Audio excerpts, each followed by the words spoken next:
আজকের বিকালটা একদমই অন্যরকম একটা বিকেল ছিল, কারণ এইরকম স্নিগ্ধ বিকেল অনেকদিন পরই এলাম। কয়েকদিন থেকে তো একটানা বৃষ্টি হয়ে যাচ্ছিল, আর এরকম বৃষ্টির পর শরতের আকাশটা দেখতে বেশ ভালোই লাগছিল। তার মধ্যে এই যে পাখিগুলো, তারা ওদের নিজের নিরে এখন ফিরে যাচ্ছে, সেটা দেখতে ভীষণই ভালো লাগছিল। ওয়েদারটা এত সুন্দর দেখে খুব ঘুরতে যেতে ইচ্ছা করছিল। তাই আমার মনের কথাটা কেমন করে জানি বরমশাই জেনে গেল। বরমশাই বলল, কি ব্যাপার, যাবে নাকি একটু ঘুরতে? আমিও আর না করতে পারলাম না। ঠিক আছে চলো তাহলে, বেরিয়ে পড়লাম ঘুরতে। বরমশাইয়ের সাথে ঘুরতে তো বেরিয়ে পড়েছি, কিন্তু যাব কোথায় সেটা ঠিক করা হয়। তাই দুইজনে মিলে ডিসিশন নিলাম, চলো তাহলে নদীর ঘাট থেকেই ঘুরে আসা। আমাদের বাসা থেকে নদীর ঘাটের দূরত্ব ওই প্রায় 1 ঘন্টার মতো হবে। আর 1 ঘন্টা যে আমার এত আনন্দে কাটছিল সেটা আর বলে বোঝাতে পারবো না। একদিকে যেমন হচ্ছিল চোখের শান্তি, অন্যদিকে হচ্ছিল মনের শান্তি। আর হাওয়া যখন গায়ে এসে লাগছিল, তখন মন প্রাণ শরীর তিনটাই যেন জুড়িয়ে যাচ্ছিল। এবারে ফেরিঘাট টার্মিনালে এসে পৌঁছে গিয়েছি, আর এখানে এসে দেখি মেইন গেটটা বন্ধ করে রেখেছে, মানে নো এন্ট্রি, কাউকে ভিতরে ঢুকতে দিচ্ছে না। তো আর কি করা, অগত্য বরমাসা এখানে মোটরসাইকেলটা রেখে আমরা তিনজনে চলে এলাম আইসক্রিম খেতে।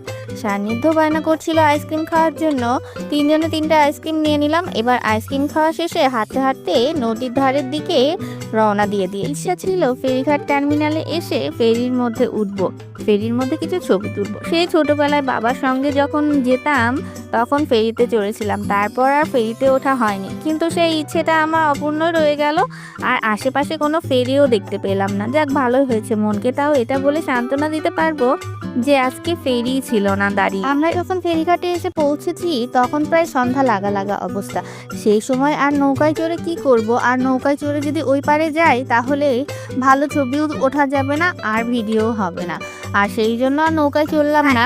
ভাবে কয়েকটা নৌকা নদীর ঘাটে দাঁড়িয়েছিল। প্রথমে নৌকা দেখে সান্নিধ্য একটু বায়না করেছিল, কিন্তু পরে ওকে বুঝিয়ে বলার পর শান্ত হয়েছে। শুধু ছেলেকে বলে আর লাভ কি, নৌকা দেখে তো আমারও ভীষণ চড়তে ইচ্ছা করছিল, কিন্তু ওই যে হাতে সময় একদমই নেই। আর এখন যেহেতু ছোট দিনের বেলা, অল্পতেই সন্ধ্যা লেগেছে, এজন্য নৌকায় না উঠে আমরা ওখানে বসে নদীর দৃশ্যটা উপভোগ করছি। আর নদীটা দেখতে কিন্তু বেশ দারুণ লাগছিল। কি সুন্দর নদীর জলগুলো স্বচ্ছ, আর উপরের নীলাকাশ দেখে মনে হচ্ছে কি আকাশ আর নদী একদম যেন মিশে গেছে। যতদূর পর্যন্ত চোখ যাচ্ছে শুধু জল আর জল চারিদিকে, কি যে অদ্ভুত সুন্দর লাগছে। আর পরন্ত বিকেলে এই সৌন্দর্যটা একটু অন্যরকমই মনে হচ্ছিল। দু চোখ ভরে নদী সৌন্দর্যটা উপভোগ করলাম। এইদিকে সন্ধ্যা লেগে গিয়েছে, সান্নিধ্য বায়না করেছে ফুচকা খাবে, সেই জন্য আমরা দাঁড়িয়ে কিছুক্ষণ ফুচকা খেলাম। আর ওই পারে যে নৌকাগুলো গিয়েছিল সেই নৌকাগুলো এবার এই পারে এসে ভিড় জমাচ্ছে। আমাদের আজকের নদীর ধারে ঘোরাঘুরি এ পর্যন্তই। Tata, bye bye.